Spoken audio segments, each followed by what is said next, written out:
Temukan flash disk terselip di angkot. Kernet muda miskin malah dianggap penyelamat bagi perusahaan besar. Hidupnya langsung berubah. Halo sahabat, apa kabar semuanya? Sebelum masuk ke ceritanya, jangan lupa nyalakan subtitle dan subscribe terlebih dahulu ya. Langit Jakarta sore itu seperti kain kelabu yang sobek, mencurahkan segala isinya ke bumi. Hujan bukan lagi gerimis, tapi tirai air lebat yang memekakan telinga, menghantam aspal, atap seng, dan tubuh-tubuh yang terpaksa bertarung dengan cuaca. Di dalam angkot Kopaja butut bernomor T57, udara terasa pengap oleh campuran bau basah, keringat, dan solar. Santos, 21, menyandar di pintu angkot yang terbuka. Matanya awas mengawasi calon penumpang yang berlarian mencari naungan. Bajunya yang sudah lusuh, kaos oblong belang-belang bekas sabun cuci murah dan celana jeans kusam, cepat sekali menyerap air hujan yang menerpanya setiap kali angkot melaju. Tapi ia hampir tidak merasakannya. Pikirannya tertuju pada angka-angka di kepalanya. Ongkos masuk terminal, setoran untuk Pak Supir, dan sisa yang harus cukup untuk beli nasi bungkus plus obat ibu. Masuk, Bu. Hati-hati, teriaknya, membantu seorang wanita paruh baya dengan belanjaan banyak naik ke atas. Tangannya yang kasar dan berotot dari menarik-mendorong penumpang sejak pagi bekerja dengan sigap. Kemana, Bang? Tanyanya pada seorang pemuda berjaket hoodie yang basah kuyup. Blok M, Bang, jawab pemuda itu, lalu langsung menyerobot duduk di bangku paling dekat pintu sebelum membayar. Santos hanya menghela napas. Ia sudah terbiasa. Pekerjaan sebagai kernet di jalur kampung Melayu Blok M ini adalah sekolah survival baginya. Ia hafal setiap polisi tidur, setiap kemacetan kronis, dan setiap tipe penumpang, dari yang baik hati sampai yang pelit dan sikap. Angkot merayap pelan dalam kemacetan yang diperparah hujan. Suara klakson, deru mesin, dan gemericik air menjadi soundtrack hariannya. Dari kaca spion, ia melihat Pak Bambang, supir yang juga pamannya, dengan wajah lelah. Mereka berdua seperti tim yang terjebak dalam roda yang sama, bekerja keras hanya untuk tetap bertahan hidup. Setelah berjam-jam meretas banjir dan kemacetan, angkot akhirnya sampai di terminal akhir Blok M. Penumpang pun turun satu persatu, ada yang buru-buru, ada yang menggerutu karena basah. Santos mulai beres-beres, mengambil sampah botol air mineral dan tisu yang berserakan. Saat membersihkan bangku baris kedua dekat jendela, sentuhannya mengenai sesuatu yang keras dan dingin terselip di balik sobekan jok plastik yang dibetulkan dengan lakban. Ia mengulurinya. Sebuah flash disk. Benda kecil berwarna hitam pekat dengan penutup logam berwarna perak yang sudah agak kusam. Tidak ada gantungan kunci, tidak ada stiker, tidak ada tanda pengenal apapun. Ia membolak-baliknya di telapak tangannya yang kasar dan penuh dengan kapalan. Mungkin isinya lagu-lagu atau film bajakan, gumamnya pada diri sendiri. Tapi sesuatu tentang kesederhanaan benda itu membuatnya ragu.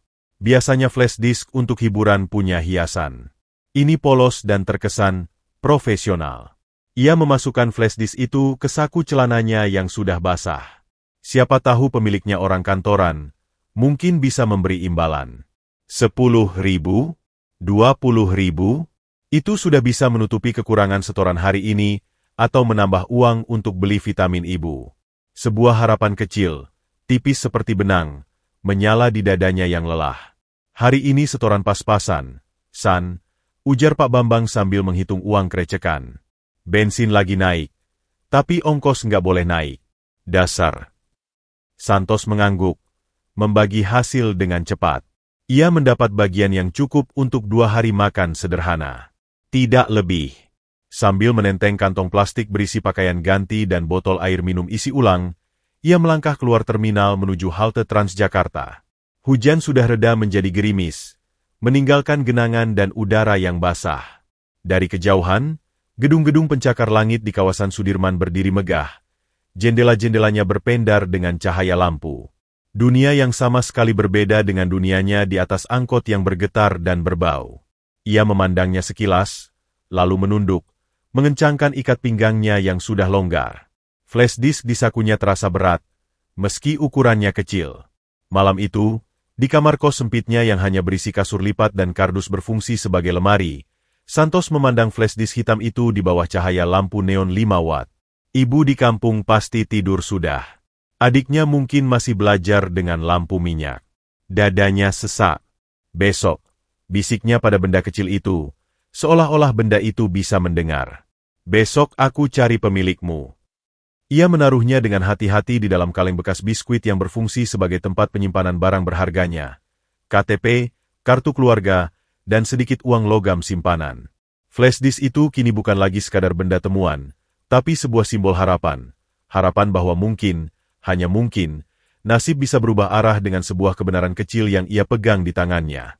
Ia pun tidur dengan cepat, tubuhnya lelah, tetapi pikiran dipenuhi oleh bayangan wajah ibu yang sakit dan gedung-gedung tinggi yang suatu hari, dengan cara yang tak terduga, mungkin akan menjadi bagian dari dunianya. Pagi itu, udara di kawasan Blok M sudah berubah menjadi uap panas yang menyesakan.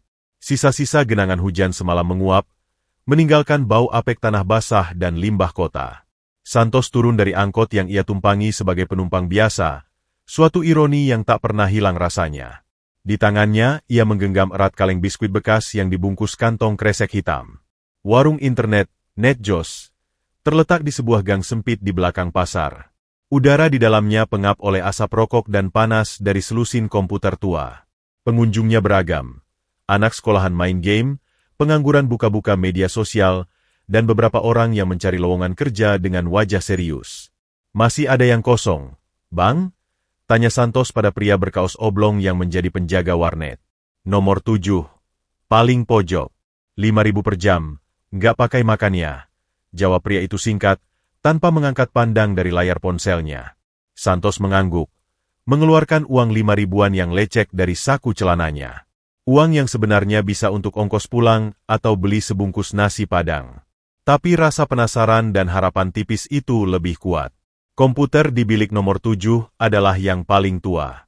Layarnya cembung, keyboardnya lengket, dan kipas pendinginnya berderit seperti suara tikus karat. Santos duduk, menghirup dalam-dalam, lalu mengeluarkan flash disk dari balik kalengnya. Ia mencolokkannya ke port USB. Ada suara pling kecil, dan sebuah ikon baru muncul di layar. Jari-jarinya yang kasar bergerak lamban di atas mouse.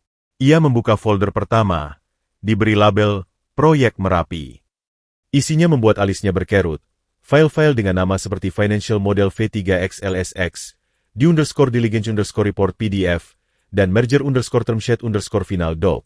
Ia membuka satu file Excel secara acak. Deretan angka-angka yang panjang dengan label dalam bahasa Inggris dan istilah seperti EBITDA, Net Profit Margin, dan Valuation Multiples memenuhi layar. Santos hanya menggeleng. Ini bahasa asing baginya. Dengan hati-hati, ia membuka folder lain, Internal Rahasia. Di dalamnya ada satu file presentasi PowerPoint berjudul Rencana Restrukturisasi Penggantian Direksi PT Sentosa Land. Slide pertama berisi logo dua perusahaan besar, Grup Istabik dan PT Sentosa Land. Ada foto seorang pria berambut perak rapi dengan kacamata. Di bawahnya tertulis, Istabik Sutanto, CEO of Founder.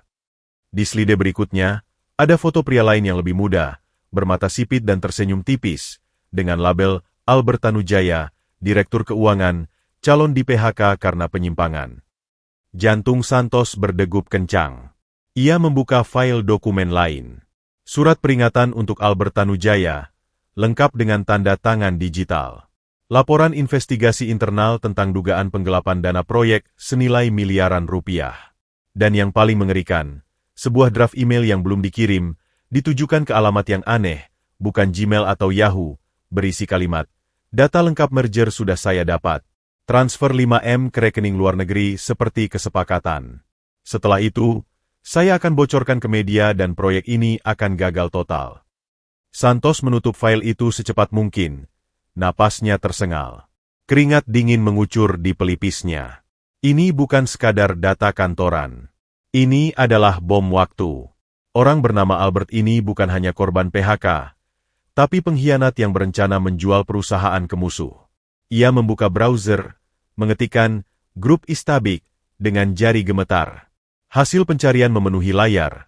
Perusahaan konglomerat properti dan teknologi terbesar ketiga di Indonesia. Nilai aset triliunan rupiah. Proyek-proyek megah di seluruh Asia Tenggara. Dan berita utama dari 2 hari lalu, merger grup Istabik dan Sentosa Land tertunda, diduga ada kebocoran data sensitif. Santos menatap layar, lalu menatap flash disk kecil yang masih tertancap. Benda seberat mungkin 20 gram ini ternyata menyimpan rahasia yang bisa mengguncang dunia bisnis Indonesia. Nilainya bukan lagi 10 atau 20 ribu. Jika ia jual ke pihak yang tepat, atau yang salah, ia bisa mendapat uang yang cukup untuk menyembuhkan ibunya, membiayai adik sampai sarjana, bahkan membeli rumah. Iblis kecil berbisik di telinganya. Albert pasti akan bayar mahal untuk mengambil ini kembali. Atau mungkin saingan Istabik. Kamu bisa jadi kaya dalam semalam, San. Lupakan hidup sengsara. Ia membayangkan ibunya terbaring di rumah sakit yang layak, bukan lagi di puskesmas desa. Ia membayangkan adiknya bisa punya laptop baru. Tapi lalu ia ingat suatu malam, sebulan yang lalu. Ia pulang larut, dan melihat ibunya, dengan tubuhnya yang ringkih, berdiri di depan rumah kos mereka, menunggu dengan sebuah piring nasi hangat yang ditutupi serbet. Aku tahu kamu belum makan, kata ibunya dengan suara lemah. Tak ada cacian, tak ada keluhan tentang sakitnya, hanya perhatian tulus. Dan satu kalimat yang selalu ia ucapkan, jalan yang lurus, nak, biar kita tidur nyenyak. Air mata tanpa sadar menggenang di pelupuk mata Santos. Ia menatap foto Istabik Sutanto di layar. Wajahnya tegas, tapi ada garis-garis kelelahan di sekitar matanya. Perusahaan besar ini, dengan ribuan karyawan, sedang berada di ujung tanduk karena seorang pengkhianat. Dan ibunya, dengan kebijaksanaan sederhana seorang wanita desa, sudah memberinya petunjuk. Dengan tekad yang tiba-tiba mengeras, Santos mencabut flash disk dari port. Tangannya sudah tidak gemetar lagi. Ia menyimpannya kembali ke dalam kaleng, membungkusnya rapat. Abang, sudah selesai? Tanya penjaga warnet. Sudah, jawab Santos. Suaranya parau. Ada yang tahu alamat kantor grup Istabik? Penjaga itu menatapnya aneh. Yang di Sudirman itu? Gedung Istabik Tower, yang tinggi sekali itu. Mau melamar jadi OB? Santos hanya tersenyum tipis. Mungkin, katanya. Ia membayar Rp5.000, lalu melangkah keluar dari warung internet. Sinar matahari menyilaukannya. Di tangannya, ia memegang kantong kresek hitam yang berisi kaleng bekas. Tapi sekarang, ia merasa seperti memegang sebuah tanggung jawab besar, dan sebuah pilihan yang akan menentukan bukan hanya nasibnya, tapi juga nasib banyak orang. Langkahnya lebih mantap saat ia berjalan menuju halte busway. Ia akan pergi ke Sudirman. Ia akan mengembalikan apa yang bukan miliknya. Dan biarlah nasib menentukan sisanya. Setidaknya, malam ini, seperti kata ibunya, ia akan bisa tidur nyenyak. Kantong kresek hitam itu terasa berat bagai batu bata di genggaman Santos. Setiap langkahnya meninggalkan warnet terasa seperti menapaki jalan yang berbeda dari hidupnya 21 tahun sebelumnya. Pikirannya berkeliling seperti deru angkot dalam kemacetan, tak menemukan jalan keluar yang mulus. Dia tidak langsung menuju halte busway. Kakinya justru membawanya berjalan tanpa tujuan, menyusuri trotoar sempit yang dipadati pedagang kaki lima. Suara tukang bakso, penjual es dawet, dan obrolan orang-orang tentang harga cabai naik seakan menjadi noise yang memperkeras pergulatan batinnya. Jalan yang lurus. Kalimat ibunya berulang seperti mantra. Tapi realitas menawarkan jalan pintas yang menggiurkan. Dia berhenti di depan sebuah warkop tenda biru. Aromanya menggoda. Perutnya keroncongan, mengingatkannya bahwa sejak pagi dia hanya minum teh manis dan sepotong roti. Dengan sisa uang receh di sakunya, dia pesan kopi hitam dan duduk di bangku plastik yang retak. Dari balik kantong kresek, dia mengeluarkan kaleng biskuit itu lagi. Hanya memandanginya. Benda ini bisa mengubah segalanya. Dia membayangkan Albert, pria bermata sipit di foto. Pasti dia panik mencari flash disk ini. Jika Santos menghubunginya, menawarkan jasa pengembalian, berapa yang bisa dia dapat? 5 juta? 10 juta? Jumlah yang bagi Albert mungkin hanya uang saku, tapi bagi Santos adalah kekayaan yang tak terbayangkan. Transfer 5M ke rekening luar negeri. Kalimat dalam draft email itu teringat lagi. Jika Albert berani mencuri miliaran dari perusahaannya sendiri, Pasti dia takkan segan mengeluarkan sedikit untuk menutupi jejaknya. Santos merogoh saku, mengeluarkan ponsel jadulnya yang layarnya sudah retak. Dengan ketegangan memuncak, dia membuka browser dan mulai mencari. Bukan alamat grup Istabik, melainkan nama Albert Tanujaya. Hasilnya tidak banyak. Hanya beberapa tautan ke konferensi bisnis dan satu artikel lama tentang pengangkatannya sebagai direktur keuangan. Tapi di salah satu forum bisnis underground, dia menemukan sesuatu, sebuah thread diskusi gelap tentang jasa informasi korporat. Ada nomor kontak yang bisa dihubungi untuk konsultasi masalah internal perusahaan. Jarinya menari di atas kipat. Dia mengetik pesan, lalu menghapusnya. Mengetik lagi, menghapus lagi. Akhirnya, hanya satu kalimat yang terkirim dari nomor tak dikenal. Saya menemukan barang hilang Bapak Albert. Barang sensitif. Tertarik. Dia menekan, kirim. Perutnya mual seketika. Tak sampai 5 menit. Balasan datang, cepat dan dingin. Barang apa? Kirim bukti. Santos gemetar. Dia tak punya foto. Tapi dia ingat nama file utamanya. Proyek Merapi. Merger gagal. Email belum terkirim. Dia kirimkan itu. Kali ini, jedanya lebih lama. 10 menit yang terasa seperti 10 jam. Kopinya sudah dingin. Lalu, ponselnya bergetar. Bukan balasan teks, tapi panggilan masuk dari nomor yang disamarkan. Santos nyaris menjatuhkan ponsel. Dia menekan tombol hijau, membawanya ke telinga dengan tangan gemetar. Saya Albert.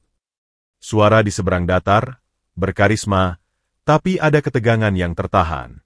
Kamu siapa? Di mana kamu dapat barang itu? Saya menemukan di angkot, jawab Santos, suaranya serak. Baik. Tidak usah banyak tanya. Saya butuh barang itu kembali. Kamu bisa bawa ke tempat aman.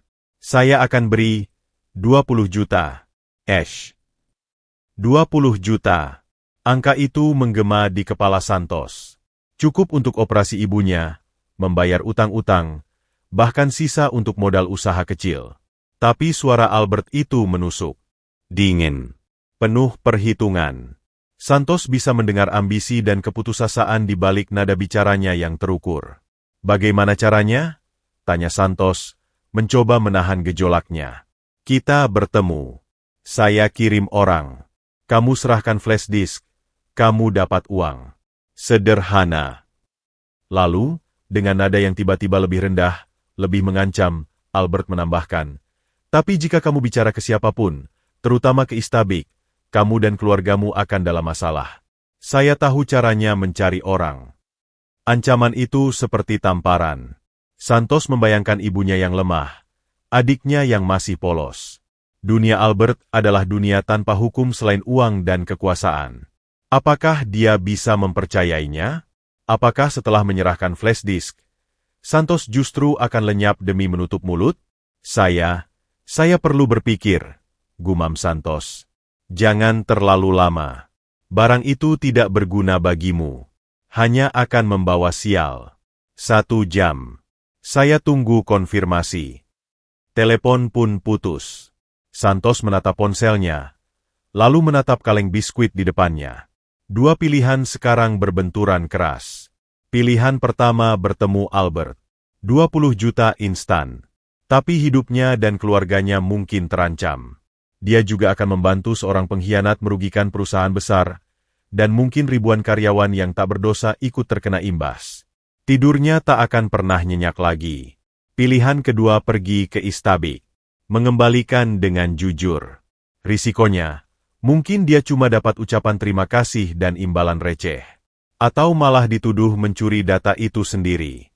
Atau dianggap tidak penting dan diusir oleh Satpam lagi. Tapi setidaknya, dia memilih sisi yang benar. Dia memejamkan mata.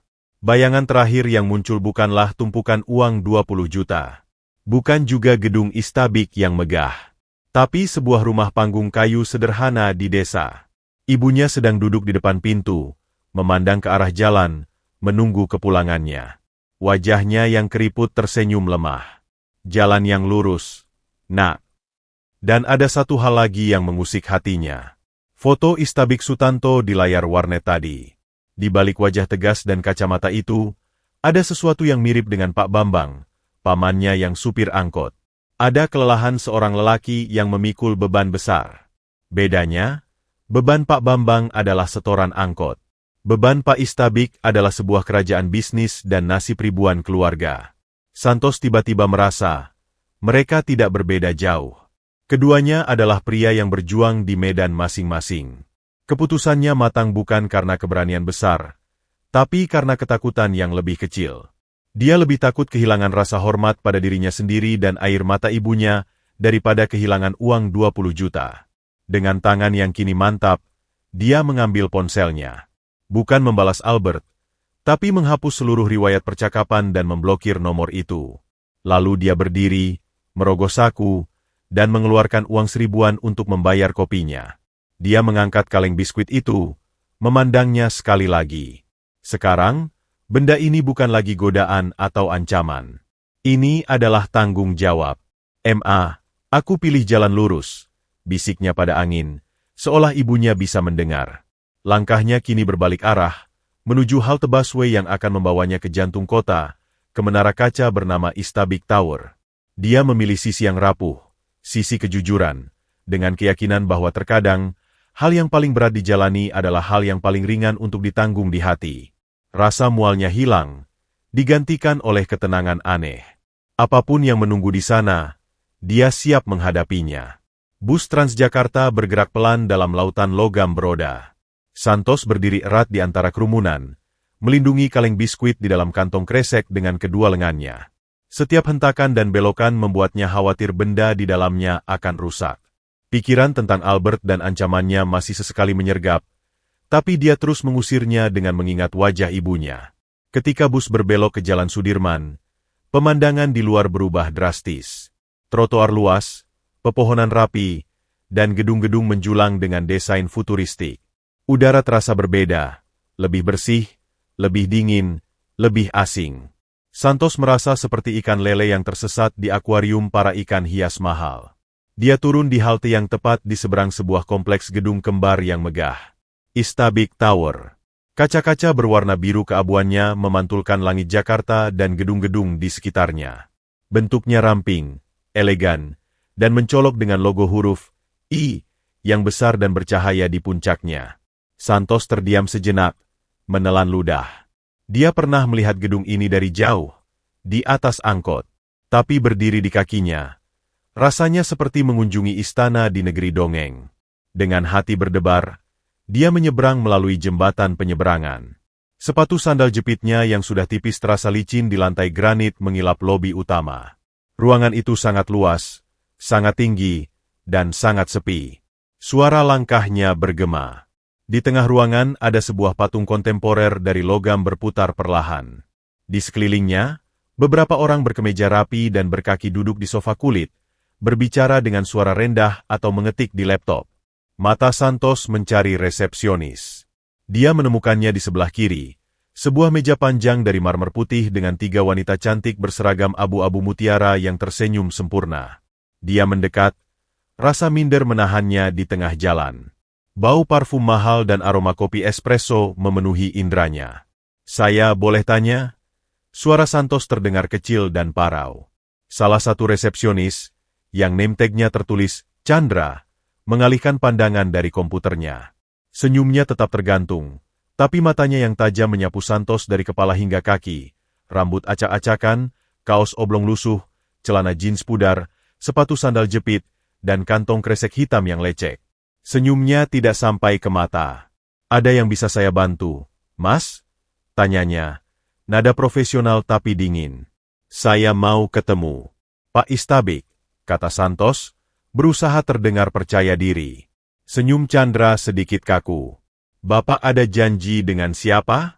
Atau dari perusahaan mana?" "Tidak ada janji. Saya menemukan barang miliknya. Ini penting." Santos mengangkat kantong kreseknya sedikit. Chandra bertukar pandangan singkat dengan rekannya. "Barang apa, Mas? Bisa dititipkan di sini, nanti akan kami sampaikan ke sekretaris beliau." Santos menggeleng cepat. Tidak bisa. Ini harus saya serahkan langsung. Ini rahasia perusahaan. Kali ini, Chandra sedikit mengerutkan kening. Maaf, Mas. Bapak Istabik sangat sibuk. Tidak bisa menemui orang tanpa janji. Jika ada barang temuan, bisa kebagian kehilangan dan found di lantai 3. Tapi ini darurat. Ini tentang proyek Merapi. Nama itu terlepas tanpa sengaja dari mulut Santos. Ekspresi Chandra berubah. Dari dingin menjadi waspada. Dia pasti pernah mendengar nama proyek itu. Tapi prosedur adalah prosedur. Maaf, Mas. Tanpa identitas yang jelas dan janji tertulis, saya tidak bisa mengizinkan Anda masuk. Anda bisa meninggalkan nomor kontak dan barangnya. Atau, saya tidak akan pergi, potong Santos. Suaranya kini lebih tegas. Saya akan tunggu di sini sampai beliau keluar. Sikapnya yang tiba-tiba membatu membuat Chandra sedikit terkejut. Dia mengambil telepon di mejanya, berbisik singkat. Tak lama kemudian, 2 orang satpam berbadan besar dan seragam coklat gelap mendekat. Wajah mereka netral tapi sikapnya jelas, mengancam. Mas, saya minta Anda meninggalkan gedung ini. Atau kami akan mengantar Anda keluar, kata salah satu satpam, suaranya berat. Santos merasakan panas di pipinya. Rasa malu dan marah bergolak. Dia datang dengan niat baik, tapi diperlakukan seperti pengemis atau pengacau. Dia melihat sekeliling. Orang-orang di sofa mulai melirik, beberapa dengan ekspresi menjauh. Dia merasa sangat kecil, sangat kotor, di tengah kemewahan ini. Tepat ketika satpam akan menggenggam lengannya, sebuah suara wanita yang tegas namun berwibawa terdengar. Ada masalah apa di sini? Seorang wanita berusia sekitar 40-an, dengan rambut disanggul rapi, kacamata bingkai tipis, dan mengenakan blazer hitam dengan kalung mutiara sederhana, berjalan mendekat. Nama tagnya berbunyi, Maya Sari, Executive Assistant to CEO. Dia adalah orang yang dihubungi Chandra tadi. Chandra segera menjelaskan dengan cepat. Ibu Maya, orang ini mau ketemu Bapak tanpa janji, bawa barang tidak jelas, dan tidak mau pergi. Ibu Maya memandang Santos. Pandangannya berbeda. Tidak merendahkan, tapi mengamati. Dia melihat keteguhan di mata Santos yang masih muda, meski tubuhnya gemetar. Dia melihat genggaman eratnya pada kantong kresek. Dan yang paling penting, dia mendengar kata, proyek Merapi, yang tadi disebutkan. Bapak menemukan barang milik perusahaan kami, tanya Ibu Maya. Suaranya lunak namun langsung pada inti. Ya, Bu, jawab Santos, berusaha tenang. Flash disk. Saya buka isinya, ada data rahasia. Saya rasa Bapak Istabik perlu tahu. Ibu Maya terdiam sejenak. Krisis data proyek Merapi adalah topik panas di internal. Hanya segelintir orang yang tahu betapa kritisnya. Jika anak muda ini benar-benar menemukan data yang bocor. Bawa apa? Tanyanya lagi. Flash disk hitam, Bu. Ada file proyek Merapi, merger, dan email yang belum dikirim. Santos berhati-hati tidak menyebut nama Albert. Ibu Maya menarik napas dalam. Dia mengenali deskripsi itu. Data yang hilang dari paket informasi yang sedang diselidiki. Bapak bisa ikut saya, katanya tiba-tiba, membuat kedua satpam dan resepsionis terkejut. Tapi saya perlu memeriksa barang Bapak terlebih dahulu di ruang saya. Untuk verifikasi. Santos mengangguk. Lega. Dia mengikuti Ibu Maya meninggalkan lobi, merasakan tatapan heran dan sedikit sinis dari Chandra dan yang lain. Mereka naik lift eksklusif yang membutuhkan kartu akses. Di dalam lift yang sunyi dan berlapis cermin, Santos melihat bayangannya sendiri, sangat kontras dengan Ibu Maya yang elegan. Ruang Ibu Maya tidak besar tapi sangat rapi. Dia meminta Santos duduk dan dengan hati-hati mengambil flash disk dari kaleng biskuit. Dia mencolokkannya ke laptop yang terhubung ke jaringan terisolasi. Saat membuka folder pertama, wajahnya pucat. Dia segera mematikan laptop. Ini sangat serius, gumamnya, memandang Santos dengan ekspresi baru, campuran rasa syukur dan kekhawatiran. Bapak tidak bicara ke siapapun tentang ini. Tidak, Bu. Langsung saya bawa ke sini. Dan Bapak tahu siapa yang menghubungi Bapak soal flash disk ini? Atau ada yang menawari Bapak uang? Tanya Ibu Maya, matanya tajam. Santos ragu sejenak, lalu mengangguk. Ada. Tapi saya tidak terima. Ibu Maya mengangguk pelan, menghargai kejujurannya. Tunggu di sini. Saya akan memberitahu Bapak Istabik. Jangan kemana-mana. Dia keluar ruangan, meninggalkan Santos sendirian. Santos memandang sekeliling. Rak buku berisi dokumen tebal, tanaman hias segar, foto Ibu Maya dengan keluarga kecilnya. Dunia lain. Dia menarik napas dalam. Benteng tembok kaca itu akhirnya retak juga untuknya. Tapi dia tahu, pertemuan sesungguhnya dengan Raja Benteng itu baru akan dimulai. Dan dia tidak tahu apakah dia akan disambut sebagai pahlawan, atau justru dianggap sebagai ancaman baru. Ruang kerja Ibu Maya sunyi, hanya terdengar dengungan AC dan detak jantung Santos yang keras di telinganya sendiri.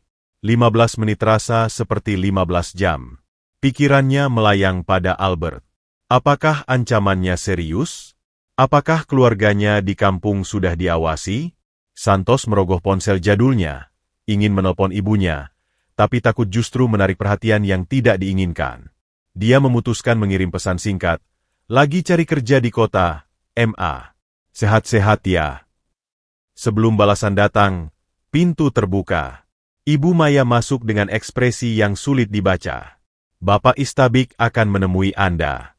Ikuti saya. Mereka berjalan melewati koridor yang lebih sepi. Karpet tebal menelan suara langkah mereka.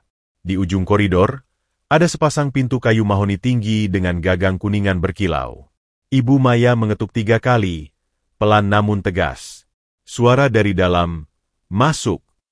Ibu Maya membuka pintu, memberi isyarat pada Santos untuk masuk terlebih dahulu, lalu mengikutinya dan menutup pintu dengan halus. Ruangan itu begitu luas, membuat Santos terkesima.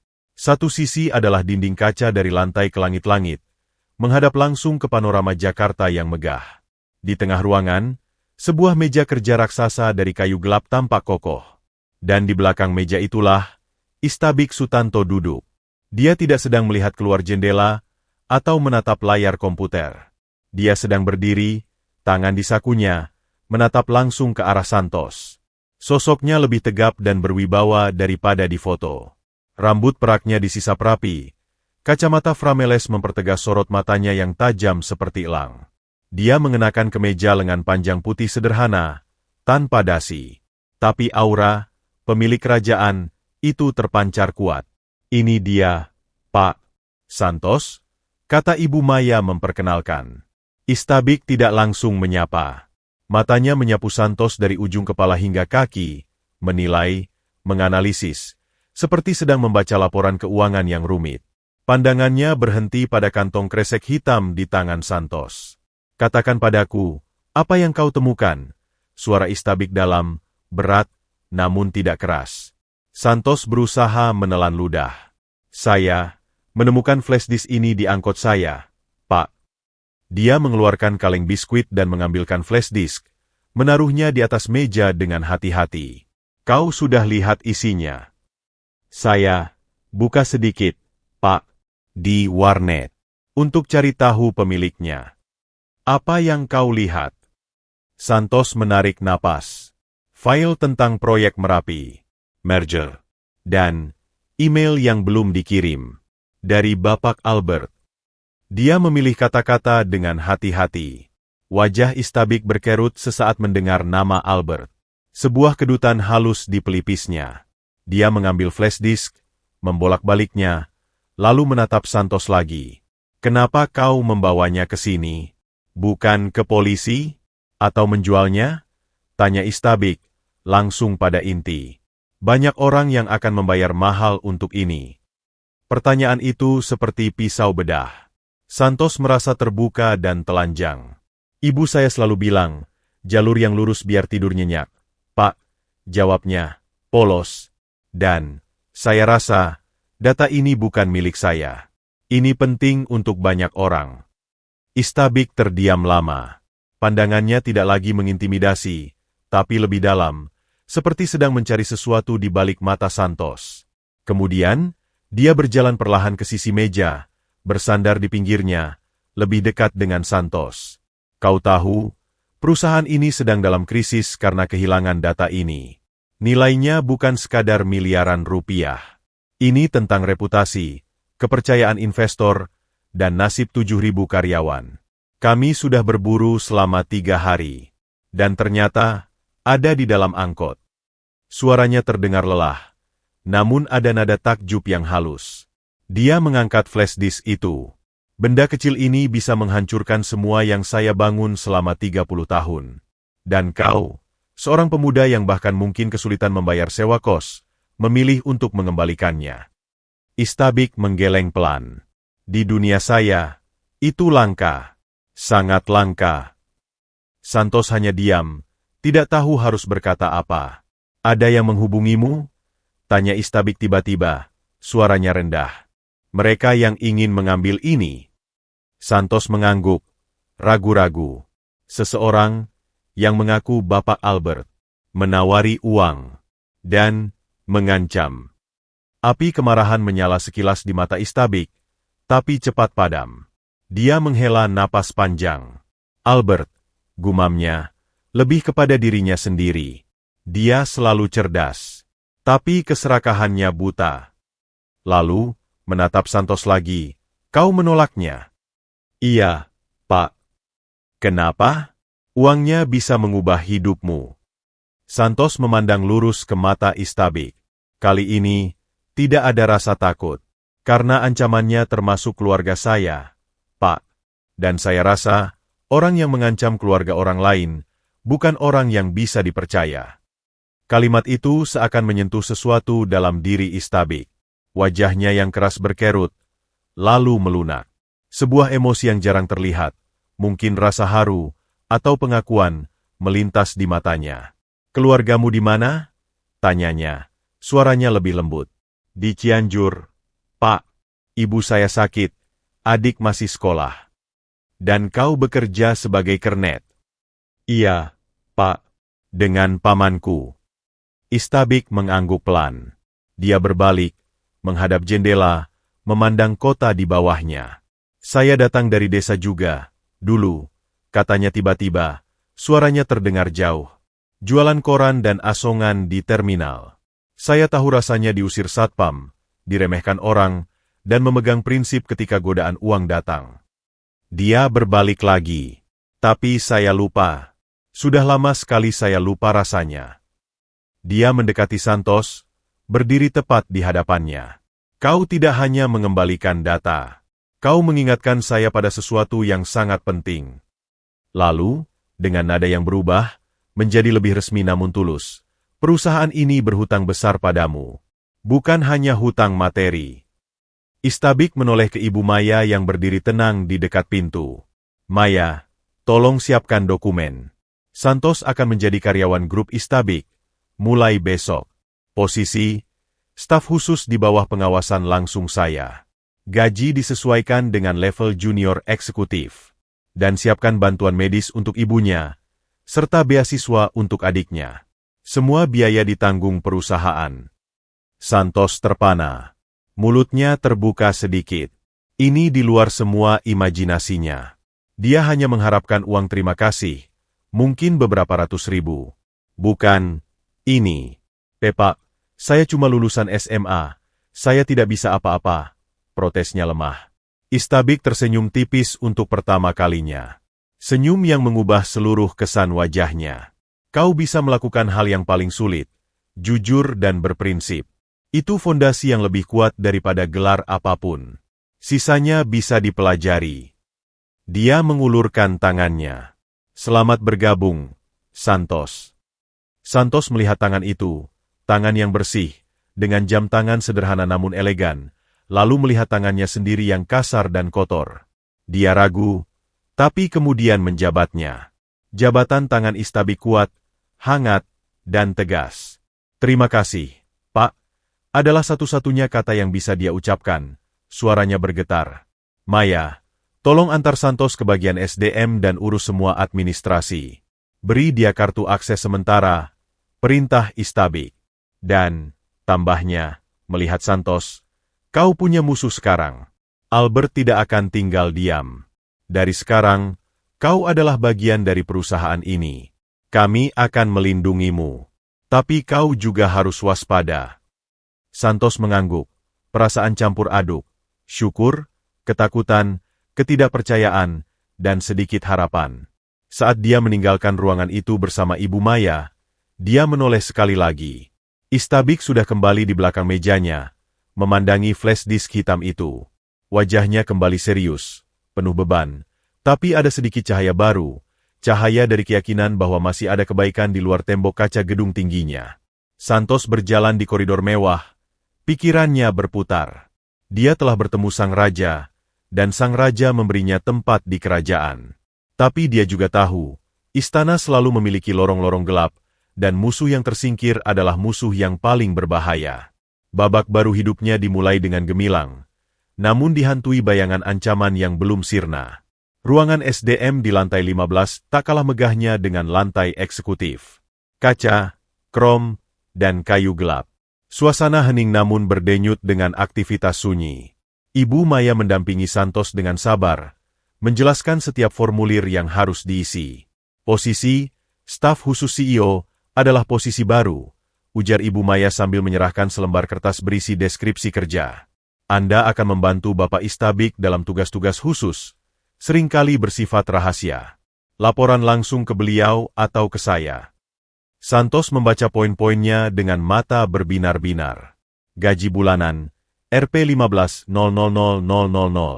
Angka itu membuatnya pusing. Itu hampir 30 kali lipat penghasilannya sebagai kernet dalam sebulan. Ada tunjangan kesehatan, asuransi jiwa, bahkan tunjangan transportasi dan komunikasi. Dan ini untuk ibu Anda, tambah Ibu Maya, menggeser selembar dokumen lain. Perusahaan akan mengatur pemeriksaan dan perawatan lengkap di RS Mitra Keluarga. Semua biaya ditanggung. Serta biaya sekolah adik Anda sampai lulus SMA, termasuk les dan keperluan sekolah. Air mata akhirnya menitik di pelupuk mata Santos. Dia membalikan wajah, berusaha menahannya. Terima kasih, Bu. Saya tidak menyangka. Bapak Istabik bukan orang yang mudah memberi kepercayaan, kata Ibu Maya, suaranya lebih lembut. Tapi sekali dia memutuskan, dia akan memberikan dukungan penuh. Hargai itu. Proses administrasi berlangsung cepat. Foto untuk ID karyawan diambil. Kartu akses sementara, kartu putih dengan strip emas dan namanya tercetak rapi, diberikan. Santos memegangnya seperti benda pusaka. Dia juga mendapat uang muka gaji pertama sebesar 5 juta rupiah tunai, dalam amplop putih tebal. Untuk keperluan awal, beli pakaian kerja yang pantas, sepatu, dan perlengkapan lain, kata petugas SDM, seorang ibu-ibu dengan senyum ramah. Bapak bisa mulai besok pagi. Ibu Maya akan mengarahkan Anda. Ketika mereka keluar dari gedung, matahari sore mulai merendah. Santos berdiri di trotoar, masih memegang erat amplop dan kartu aksesnya. Dunia terasa berbeda. Warna-warna lebih terang, suara kota lebih jelas. Dia merasa seperti baru saja dibangunkan dari mimpi panjang. Tapi di tengah rasa syukur yang meluap, sesuatu menggelitik pikirannya. Albert, ancaman di telepon masih segar. Kamu dan keluargamu akan dalam masalah. Sekarang dia bukan lagi kernet anonim. Dia adalah karyawan Istabik. Targetnya lebih besar. Bu Maya, katanya tiba-tiba saat mereka menunggu taksi perusahaan. Apa yang akan terjadi pada Bapak Albert? Ibu Maya mengerutkan kening. Itu urusan internal, Santos. Tapi percayalah, Bapak Istabik sudah menanganinya. Tim investigasi internal dan pengacara kami sedang mengumpulkan bukti. Tapi, dia masih bebas? Masih bisa menghubungi orang. Kami sudah membekukan aksesnya ke semua sistem perusahaan. Tapi di luar itu, Ibu Maya tidak menyelesaikan kalimatnya, tapi kekhawatirannya jelas. Kami akan meningkatkan keamanan untuk Anda. Untuk sementara, jangan pulang ke kos yang lama. Perusahaan akan menyediakan apartemen sementara di kawasan yang aman. Santos mengangguk, namun rasa tidak tenang itu mengendap. Dia memandangi ponselnya. Pesan dari ibunya sudah dibalas, Alhamdulillah, nak. Hati-hati di kota. Ibu doakan yang terbaik. Dia ingin sekali menelepon, menceritakan keajaiban yang baru saja terjadi. Tapi ingatan akan ancaman Albert membuatnya menahan diri. Jangan libatkan mereka. Malam itu, di sebuah apartemen servicet yang disediakan perusahaan. Ruangan studio itu kecil tapi bersih, lengkap dengan perabotan minimalis. Santos duduk di tepi tempat tidur, memandangi 3 kemeja dan 2 celana kain yang baru saja dibelinya di mal dekat situ. Dia juga membeli sepasang sepatu kulit hitam sederhana.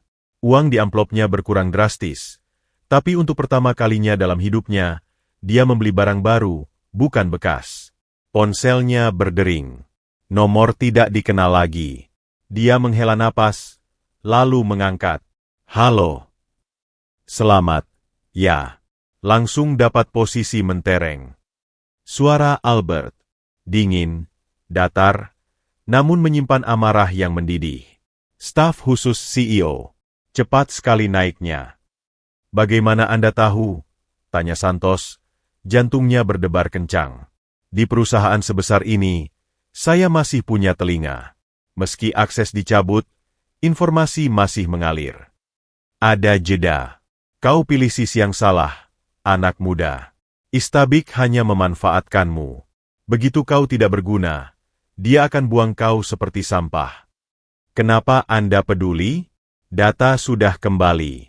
Permainan Anda sudah selesai. Albert tertawa pendek, sinis. Selesai? Baru mulai. Kau pikir dengan flash disknya kembali, segalanya beres? Saya masih punya salinannya. Dan saya tahu lebih banyak rahasia kotor perusahaan itu daripada siapapun. Sekarang, ada hal baru yang menarik. Kamu.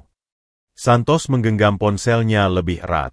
Apa yang Anda inginkan? Pertama, jangan berpikir bisa hidup tenang. Setiap langkahmu akan saya pantau. Kedua, suara Albert tiba-tiba lebih rendah, lebih berbahaya. Ada tugas untukmu jika kamu ingin keluarga di Cianjur itu aman. Saya tidak akan membantu Anda. Kau belum dengar apa yang saya minta. Saya hanya ingin informasi sederhana. Jadwal rapat internal Istabik. Dokumen yang dia bawa pulang. Hal-hal kecil. Sebagai imbalannya, saya akan jamin keamanan keluargamu. Dan mungkin, sedikit imbalan finansial ekstra. Hidupmu yang baru ini mahal, kan? Gaji 15 juta tidak akan cukup untuk gaya hidup di dunia Istabik. Tidak, kata Santos tegas. Saya tidak akan menjadi pengkhianat seperti Anda.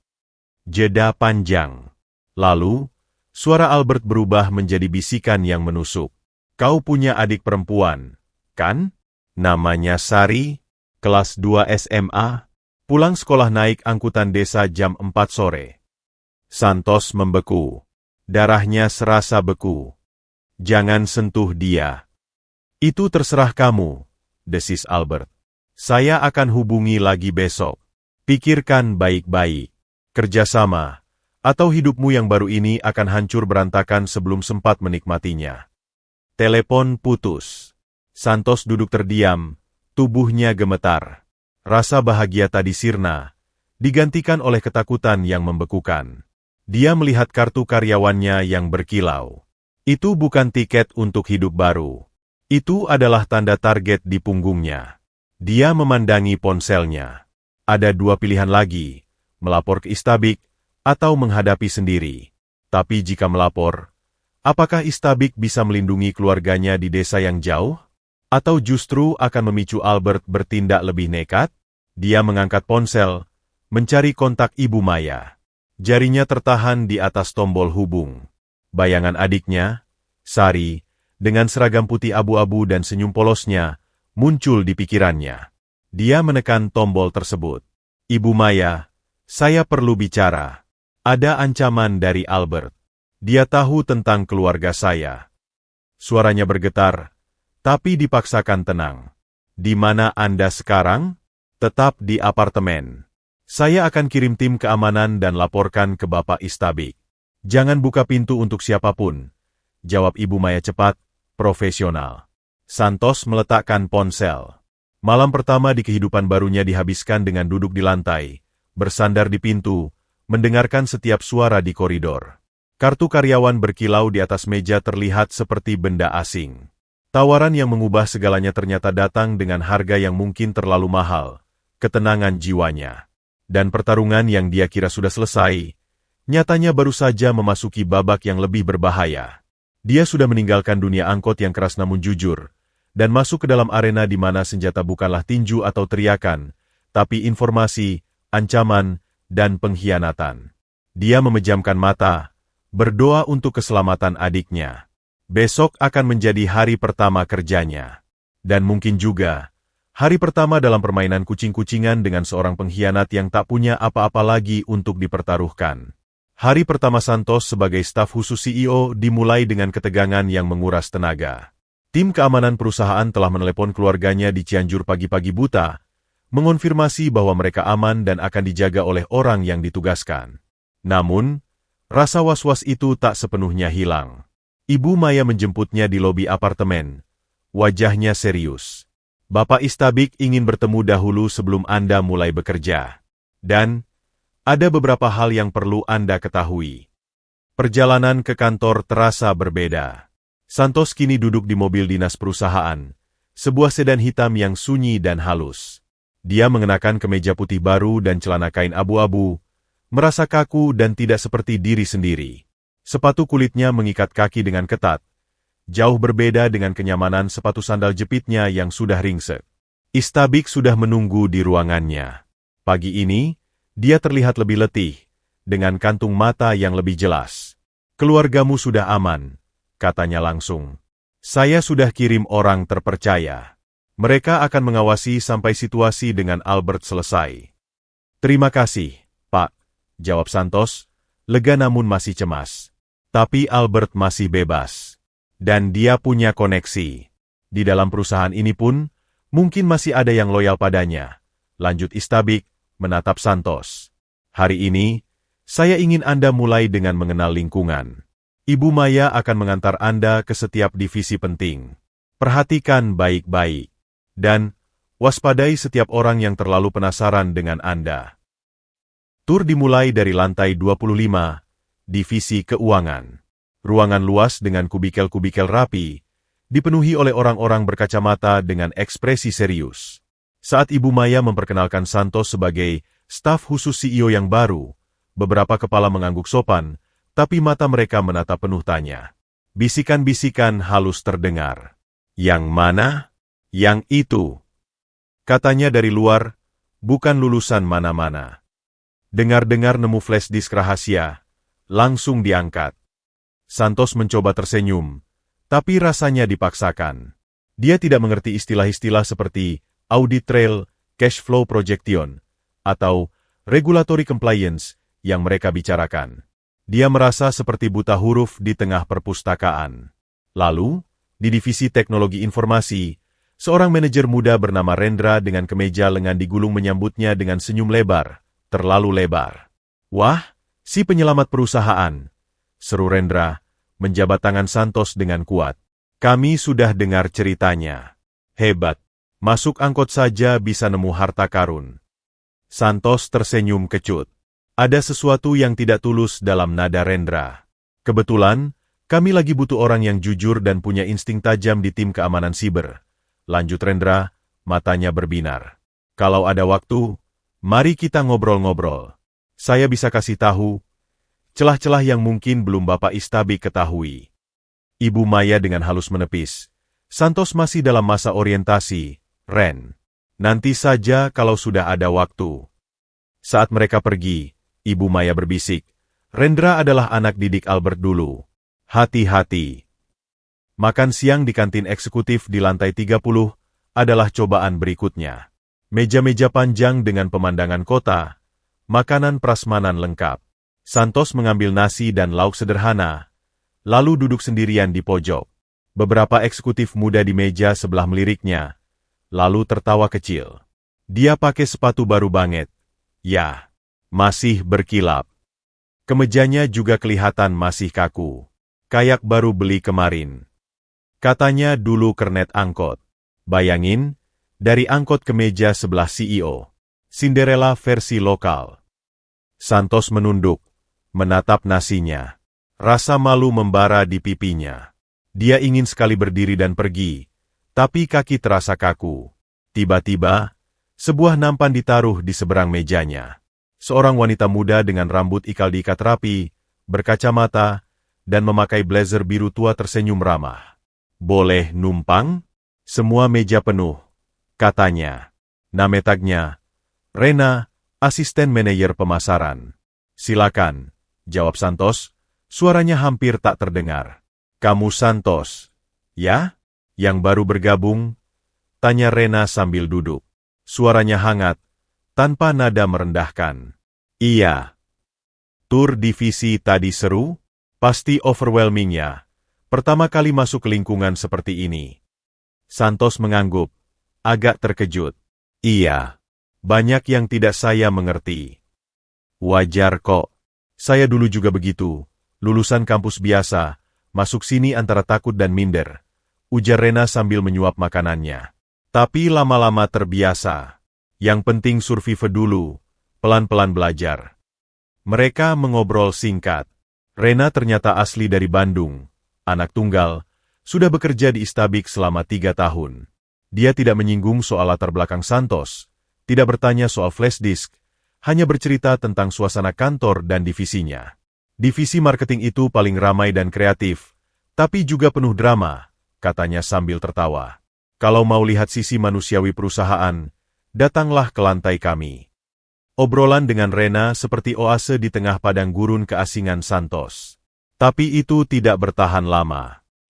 Sore hari, Ibu Maya memberi Santos tugas pertama, mengantarkan dokumen tertutup ke Kepala Divisi Hukum di lantai 28. "Ini penting. Langsung ke tangan Ibu Dewi. Jangan beri siapapun," pesannya. Santos naik lift, memegang amplop coklat tebal.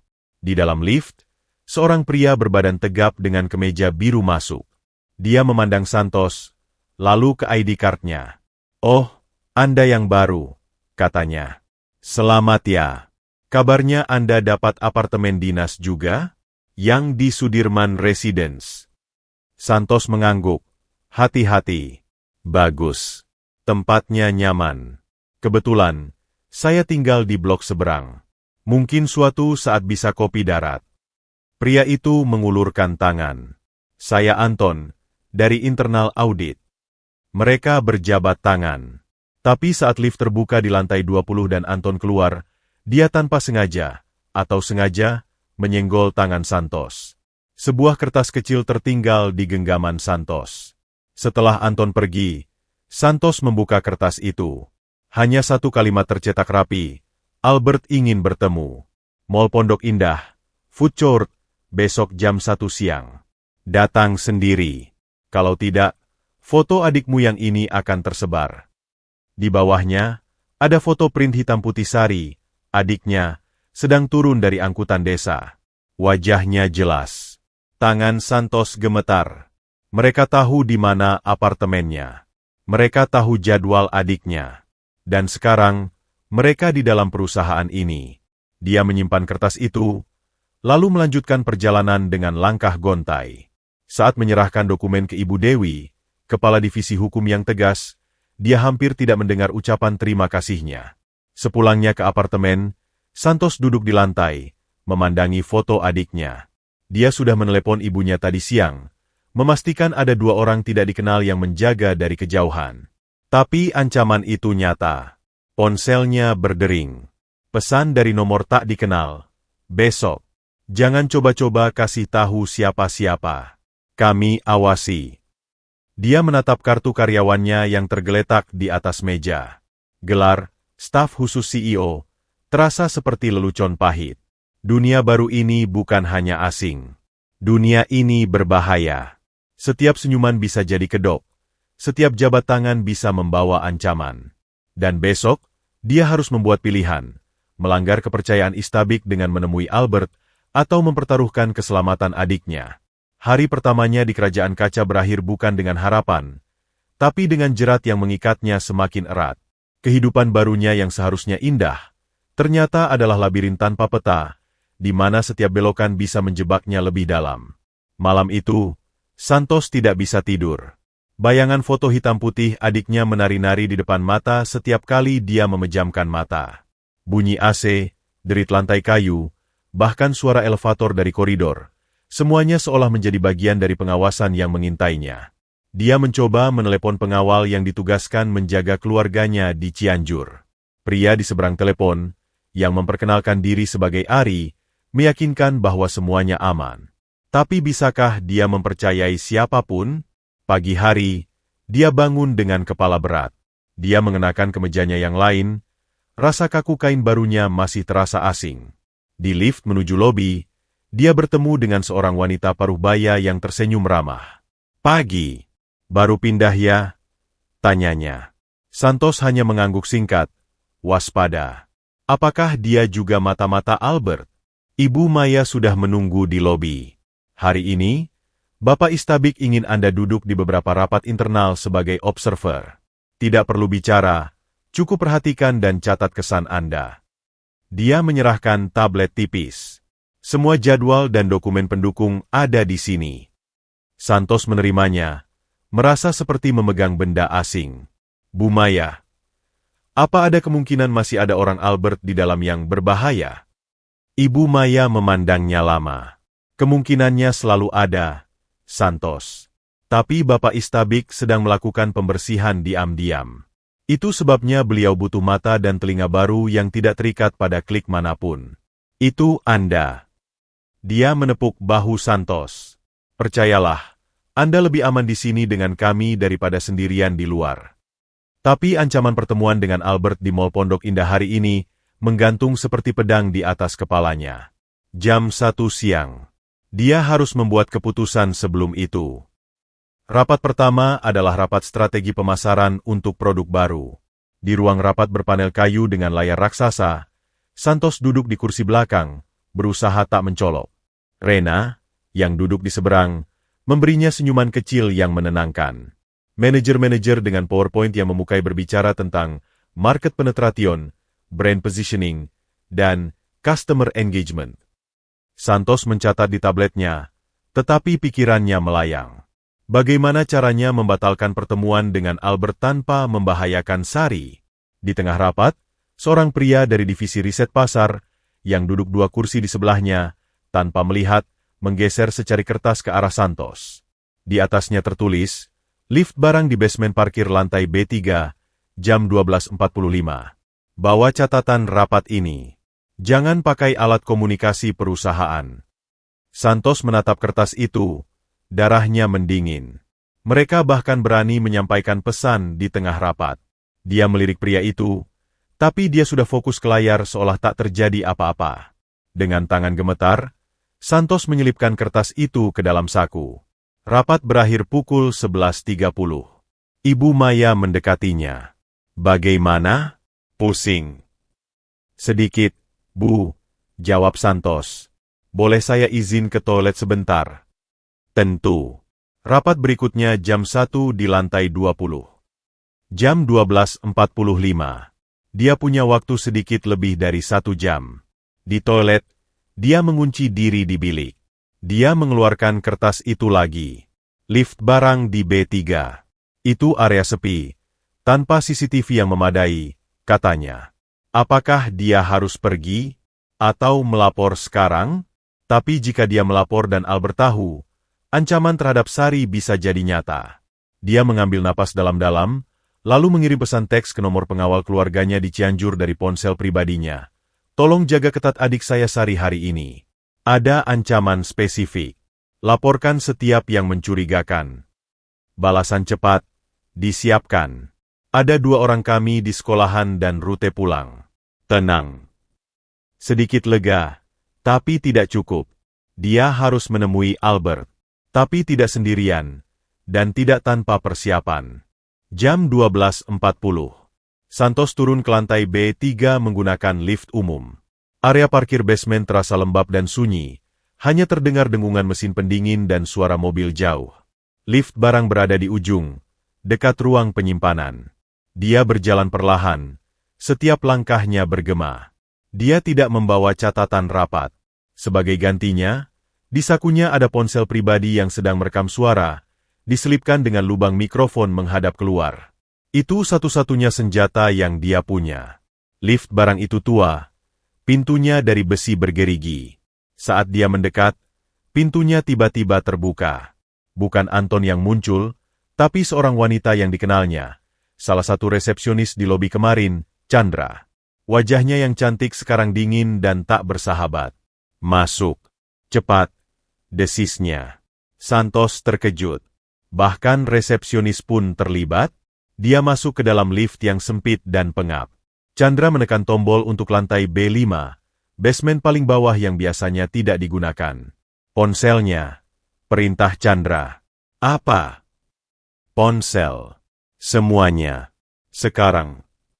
Santos mengeluarkan ponsel perusahaan dan pribadinya. Chandra mengambilnya, mematikannya, lalu memasukkan ke dalam kantongnya. Albert tidak mau ada rekaman. Lift terbuka di B5. Ruangan gelap, hanya diterangi oleh lampu darurat merah. Di tengah ruangan, di antara tumpukan perkakas tua dan pipa-pipa, berdiri seorang pria. Bukan Albert. Ini pria yang lebih muda, berbadan kekar, dengan tato naga terlihat dari balik kemejanya yang terbuka. Catatannya? Tanya pria itu. Saya tidak bawa, jawab Santos, berusaha tenang. Tapi saya ingat isinya. Pria itu mendekat, wajahnya dingin. Albert bilang kau cerdas. Tapi kurasa kau cuma beruntung. Dia mengeluarkan sebuah tablet kecil. Kami butuh akses ke server internal. Khususnya folder investigasi di drive CEO. Kau punya kartu akses khusus. Kami butuh kode otentikasinya. Kartu saya cuma untuk akses fisik, bukan sistem, bantah Santos. Kau pikir kami bodoh? Chandra menyela dari belakangnya. Kartu staf khusus CEO memiliki akses tier 3. Bisa masuk ke sebagian besar sistem non-keuangan dengan otorisasi sekali pakai dari Maya atau Istabik. Kami butuh kau dapatkan otorisasi itu untuk folder tertentu. Dan jika saya menolak, pria kekar itu tersenyum tanpa humor. Kami sudah ambil foto adikmu dari dekat tadi pagi. Dengan telepon lensa panjang. Cantik sekali. Kami juga tahu ibumu ke puskesmas setiap Rabu dan Jumat. Bayangkan jika terjadi kecelakaan di jalan desa yang sepi. Dia mendekat, napasnya berbau rokok. Atau mungkin, kami kirim foto-foto tidak senonoh yang kami edit ke semua teman sekolah adikmu. Remaja sekarang mudah depresi, kan? Santos menggigit bibirnya sampai hampir berdarah. Kemarahan dan ketakutan beradu di dadanya. Saya butuh waktu. Otorisasi tidak mudah. Kau punya 48 jam. Kata pria itu. Kami akan hubungi. Dan Santos, dia menepuk bahu Santos dengan keras. Jangan coba-coba melapor. Kami punya orang di keamanan internal juga. Jika ada yang mencurigakan, adikmu yang akan menanggungnya. Mereka membawanya kembali ke lift, mengantarnya sampai lantai B3, dan mengembalikan ponselnya yang sudah mati. Hidupkan dalam 10 menit. Pesan Chandra sebelum lift menutup.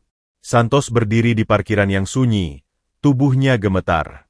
Ini bukan lagi sekadar ancaman. Ini sudah menjadi penyanderaan terselubung. Dan mereka ada di dalam perusahaan. Chandra di lobi, orang di keamanan, mungkin banyak lagi. Dia menyalakan ponselnya. Beberapa pesan dari Ibu Maya, rapat jam 1 dimulai. Kamu di mana? Dia harus berpura-pura normal. Tapi bagaimana? Dia tidak bisa memberitahu Istabik tanpa membahayakan Sari. Tapi dia juga tidak bisa mengkhianati kepercayaan yang baru saja diberikan. Saat berjalan menuju lift umum, dia melihat Anton, pria dari internal audit yang memberinya kertas kemarin, sedang berbicara dengan seorang anggota satpam di dekat pintu keluar. Mereka tertawa kecil. Anton menoleh, bertemu mata Santos, lalu mengangguk pelan. Sebuah anggukan yang penuh arti, kami mengawasimu. Dunia barunya yang asing kini dipenuhi bayangan-bayangan yang bergerak dalam senyap. Setiap orang bisa menjadi musuh. Setiap koridor bisa menjadi jebakan. Dan tugas pertamanya yang sesungguhnya bukanlah mempelajari bisnis, tetapi bertahan hidup dalam permainan mata-mata yang dia tidak pernah minta untuk ikut serta. Dia terjepit antara raja yang memberinya tahta dan penyelundup bayangan yang mengancam jantung keluarganya. Dan waktu terus berdetak, 48 jam menuju pilihan yang mustahil. 2 hari setelah ancaman di basement B5, Santos berjalan di koridor lantai 20 dengan langkah berat. Waktu 48 jam hampir habis. Dia belum juga mendapatkan otorisasi akses ke folder investigasi, karena Ibu Maya dengan tegas menolak. Itu folder super rahasia. Hanya Bapak Istabik dan Kepala Divisi Hukum yang punya akses penuh, katanya. Santos tidak berani mendesak lebih keras, takut menimbulkan kecurigaan. Hari itu, dia ditugaskan membantu persiapan rapat Dewan Direksi. Salah satu tugasnya adalah memastikan semua dokumen rapat, termasuk laporan keuangan triwulan dan analisis risiko proyek Merapi, sudah tersedia di ruang rapat utama di lantai 35. Ibu Maya menyerahkan kunci fisik untuk kabinet penyimpanan dokumen rahasia di ruang persiapan. Ambil semua folder yang bertanda, Rapat Direksi 14 Mei, lalu bawa ke ruang rapat. Jangan sampai ada yang hilang, pesan Ibu Maya. Dan kuncinya, jangan sampai lepas dari tanganmu. Santos mengangguk, rasa was-was menggelitik. Ini terlalu mudah. Memberinya akses ke dokumen supersensitif tepat ketika Albert membutuhkan informasi. Ruang persiapan adalah ruangan kecil di samping ruang rapat utama. Kabinet besi itu besar, dengan kunci kombinasi dan kunci fisik. Santos membukanya, menemukan 3 folder tebal dengan stiker bertanggal. Dia mengambilnya, memeriksa isinya sekilas. Grafik, tabel, paragraf-paragraf berisi keputusan strategis. Jantungnya berdebar. Informasi ini jika bocor bisa merusak perusahaan. Dia mengunci kembali kabinet, memastikan kuncinya aman di saku celana, lalu membawa folder-folder itu keluar. Di koridor, dia bertemu dengan Rendra, manajer T yang terlalu ramah. Wah, lagi bawa harta karun nih. Rendra menyeringai. Hati-hati, jangan sampai tertinggal. Santos hanya tersenyum tipis dan berjalan cepat. Ruang rapat utama kosong. Meja boardroom panjang dari kayu mahoni mengilap, dikelilingi oleh 20 kursi kulit. Santos meletakkan folder di tempat yang sudah ditentukan di depan setiap kursi, sesuai nama direktur. Dia menyelesaikannya tepat pukul 10.30, 1,5 jam sebelum rapat dimulai. Dia melapor ke Ibu Maya bahwa tugasnya selesai, lalu kembali ke meja kecilnya di ruang kerja terbuka dekat kantor Istabik. Pukul 11, kekacauan dimulai. Ibu Maya menerima telepon dari Ibu Dewi, Kepala Divisi Hukum. Wajahnya langsung pucat. Dia menutup telepon, lalu menatap Santos dengan ekspresi yang tak bisa dibaca. Santos, apakah kamu sudah menaruh semua dokumen di ruang rapat? Sudah, Bu. Tadi jam 10:30. 1 folder hilang. Yang paling penting, laporan investigasi internal tentang penyimpangan keuangan. Tidak mungkin, Bu. Saya pastikan semuanya ada. Ibu Dewi sudah cek. Tidak ada. Dan Ibu Maya menarik napas. Dan ada laporan dari Satpam yang melihat kamu keluar dari ruang persiapan tadi tidak hanya membawa folder, tapi juga membawa sebuah map coklat kecil, yang diduga adalah folder yang hilang itu. Santos membeku. Map coklat? Saya tidak bawa map apapun selain 3 folder yang diberikan. Kita harus periksa. Sekarang. Mereka bergegas ke ruang rapat. Beberapa orang sudah berkumpul. Ibu Dewi dengan wajah marah, 2 anggota Satpam, dan, yang membuat Santos makin dingin, Anton dari internal audit. Di mana dokumennya? Tanya Ibu Dewi langsung. Saya taruh di sini, Bu. Santos menunjukkan tempat di depan kursi dengan nama Direktur Hukum. Kosong. Pencarian dimulai. Mereka membongkar seluruh ruangan, memeriksa setiap sudut. Folder itu tidak ditemukan. Anton dengan tenang berkata, mungkin kita harus cek loker atau meja kerjanya, untuk memastikan tidak terselip. Rasa malu dan panik membakar wajah Santos. Dia diantar kembali ke meja kerjanya oleh Satpam, diiringi tatapan penuh tanya dari karyawan lain yang mulai berkerumun. Di laci meja kerjanya yang hampir kosong, di bawah beberapa kertas catatan, mereka menemukannya, sebuah map coklat tebal dengan stiker rahasia investigasi internal. Santos terpana. Itu, bukan saya yang taruh. Ibu Dewi mengambil map itu, membukanya. Isinya lengkap. Dia memandang Santos dengan pandangan dingin. Bagaimana ini bisa ada di sini? Saya tidak tahu. Seseorang pasti menaruhnya di sini saat saya tidak ada. Tapi bukti fisik memberatkannya. Dia adalah orang terakhir yang mengakses kabinet. Dia yang membawa dokumen. Dan sekarang, dokumen yang hilang ditemukan di meja kerjanya. Kamu harus diambil keterangannya, kata Ibu Dewi. Ini pelanggaran keamanan serius. Santos dibawa ke ruang keamanan di lantai 10. Ruangan kecil tanpa jendela, hanya sebuah meja dan 2 kursi. Dia ditinggal sendirian selama setengah jam. Pikirannya berputar kencang. Ini jebakan. Rencana Albert untuk mendiskreditkanku. Tapi siapa yang melakukannya? Anton? Rendra? Atau bahkan Chandra si resepsionis? Mungkin mereka semua bekerja sama. Pintu terbuka. Bukan petugas keamanan yang masuk, melainkan Istabik sendiri, diikuti Ibu Maya. Wajah Istabik keras, tapi matanya masih mencoba membaca situasi. Ceritakan apa yang terjadi dari awal. Perintahnya, duduk di seberang Santos. Dengan suara gemetar, Santos menceritakan semuanya. Mengambil dokumen, menaruhnya, dan ketidakjelasan map coklat itu. Tapi dia tidak berani menyebutkan ancaman Albert. Tidak sekarang, tidak di sini. Jika ada mata-mata di keamanan, adiknya akan dalam bahaya. Apakah ada yang bisa membuktikan bahwa kamu tidak membawa map coklat itu ke mejamu? Tanya Istabik. Tidak, Pak. Saya sendirian. Apakah ada yang melihat orang lain masuk ruang kerjamu pagi ini? Saya tidak tahu. Istabik menghela napas. Santos, kepercayaan adalah segalanya di posisimu. Sekarang ada bukti bahwa kamu mungkin menyembunyikan atau bahkan berusaha mencuri dokumen rahasia. Dalam aturan perusahaan, ini bisa berarti pemecatan dan proses hukum. Santos menunduk. Perasaan hancur. Usahanya untuk bersikap benar justru menjerumuskannya ke dalam lumpur. Saya tidak mencuri, Pak. Saya dijahat. Kami akan lihat rekaman CCTV, kata Ibu Maya. Tapi sayangnya, CCTV di koridor dekat ruang kerjamu sedang rusak sejak kemarin. Perbaikan rutin. Tentu saja. Semua terlalu kebetulan. Untuk sementara, kata Istabik berdiri, kamu ditangguhkan dari tugas. Kartu aksesmu dinonaktifkan. Kamu tidak boleh meninggalkan kota, dan harus standby untuk pemeriksaan lebih lanjut. Ini bencana.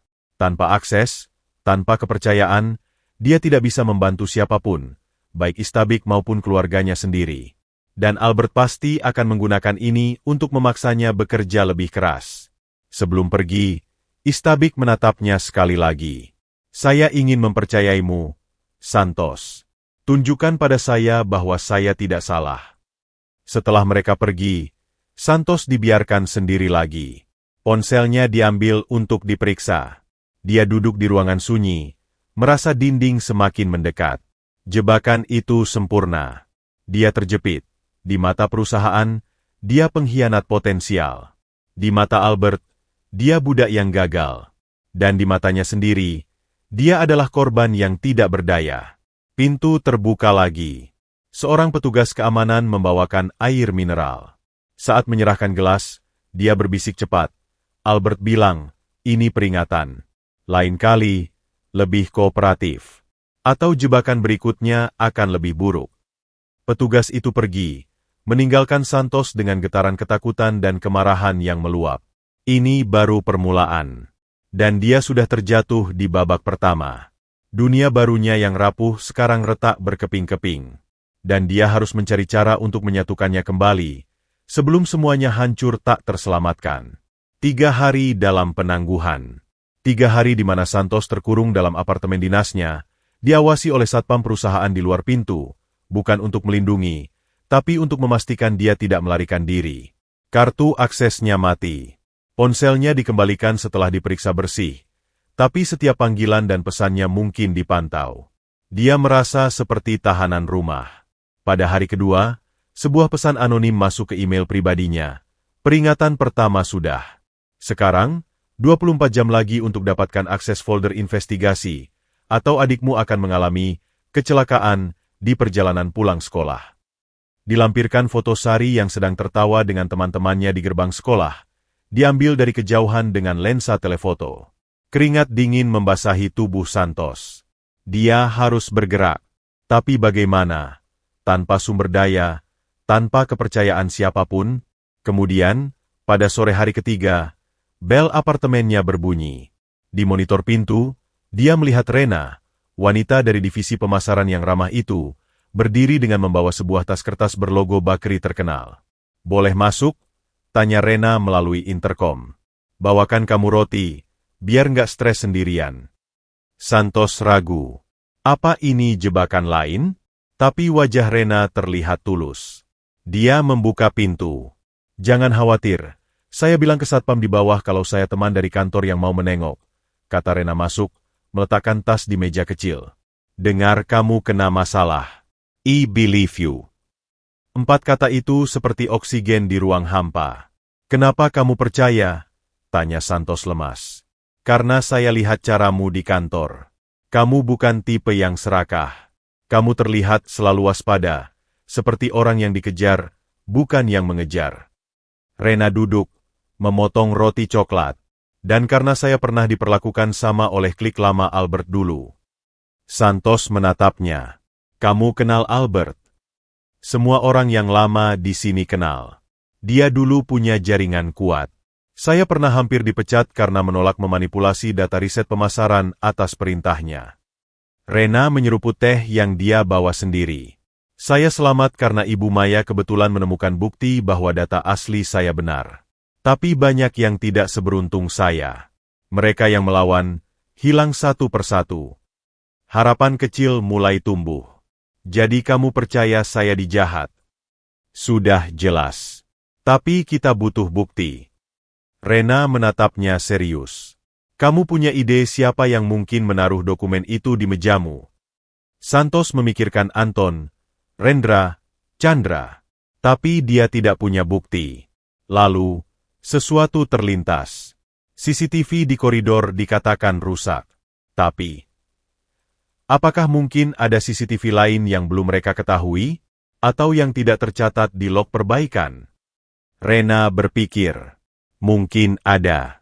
Tapi akses ke server CCTV dikontrol ketat oleh divisi T, yang sekarang dipengaruhi oleh orang-orang Albert. Tapi kalau kita bisa akses secara fisik, ke server backup, atau rekaman lokal, kamu punya akses ke ruang server? Tidak. Tapi, Santos teringat sesuatu. "Waktu pertama kali saya ke sini, Ibu Maya bilang, untuk hal-hal yang sangat rahasia, Bapak Istabik punya sistem keamanan paralel yang tidak terhubung ke jaringan utama. Termasuk mungkin CCTV tersembunyi." Rena mengangguk perlahan. "Kamu mungkin benar. Tapi bagaimana kita mengaksesnya? Ibu Maya pasti tidak akan beri akses ke kamu yang sedang tersangkut." "Kita tidak minta. Kita cari cara lain." Santos berdiri, energi kembali mengalir. "Kamu bisa bantu saya? Ini berisiko untukmu." Rena tersenyum kecil. "Saya sudah lama ingin balas dendam pada sistem busuk itu. Dan saya percaya pada naluri saya tentang kamu. Ayo." Rencana mereka sederhana tapi berisiko tinggi.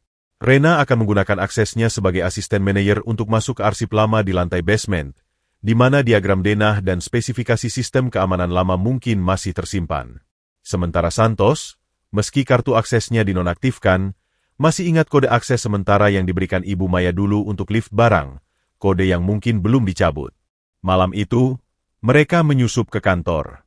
Rena berhasil mendapatkan denah lama yang menunjukkan titik kamera silent di lantai 20, dekat ruang kerja Santos. Kamera itu dipasang tahun lalu selama investigasi kebocoran data sebelumnya, dan tidak banyak yang tahu. Rekamannya disimpan di server terpisah di ruang kecil di dekat ruang listrik lantai 19. Dengan menahan napas, mereka turun ke lantai 19. Ruang server kecil itu terkunci, tapi kuncinya, menurut catatan lama, disimpan di dalam pot tanaman palsu di dekat tangga darurat. Mereka menemukannya. Di dalam ruangan yang penuh dengungan server, mereka mencari log sistem. Rena, yang lebih paham teknologi, mengoperasikan komputer tua yang terhubung ke sistem penyimpanan lokal. Setelah mencari berdasarkan tanggal dan waktu kejadian, mereka menemukan file video dari kamera sudut tinggi yang kebetulan mengarah ke meja Santos. Mereka memutar rekaman pagi hari kejadian. Terlihat Santos meletakkan dokumen, lalu pergi. Beberapa menit kemudian, seorang petugas kebersihan masuk, sosok yang sering dilihat namun tak pernah diperhatikan. Petugas itu dengan cepat mengambil map coklat dari dalam kereta kebersihannya dan menyelipkannya ke dalam laci Santos. Lalu dia pergi. Petugas kebersihan itu, "Saya kenal wajahnya," bisik Santos. "Dia selalu bersihkan area kami. Tapi dia pasti hanya orang suruhan. Kita perlu tahu siapa yang menyuruhnya." Rena memajukan rekaman. Mereka mengikuti pergerakan petugas itu keluar dari area, menuju tangga darurat. Di sana, di sudut yang gelap, petugas itu bertemu dengan seseorang dan menerima sejumlah uang. Wajah orang itu jelas tertangkap kamera. Anton, dari internal audit. Buktinya, napas Rena tersengal. Anton. Dia memang dikenal dekat dengan Albert. Tapi mereka butuh lebih dari itu. Mereka perlu tahu apakah Anton berkomunikasi dengan Albert, dan apakah ada ancaman langsung ke keluarga Santos. Rena punya ide lain.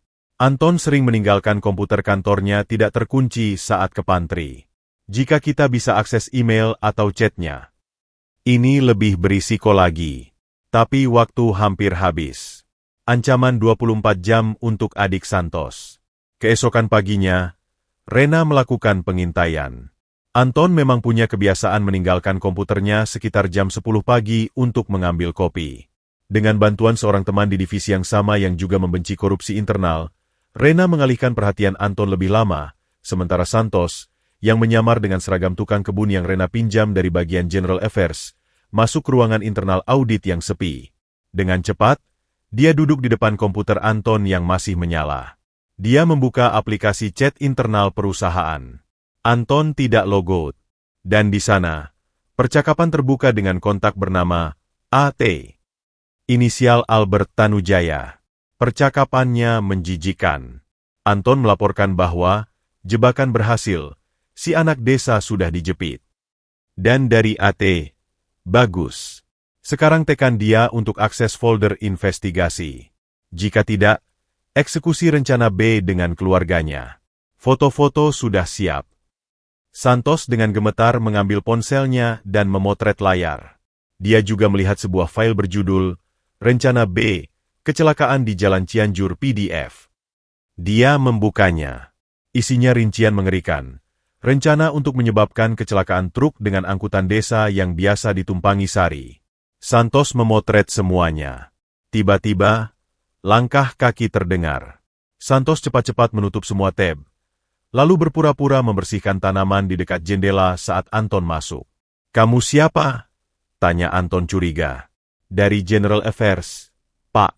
"Cek as," jawab Santos dengan kepala tertunduk. "Lapor dulu kalau mau masuk sini." "Keluar."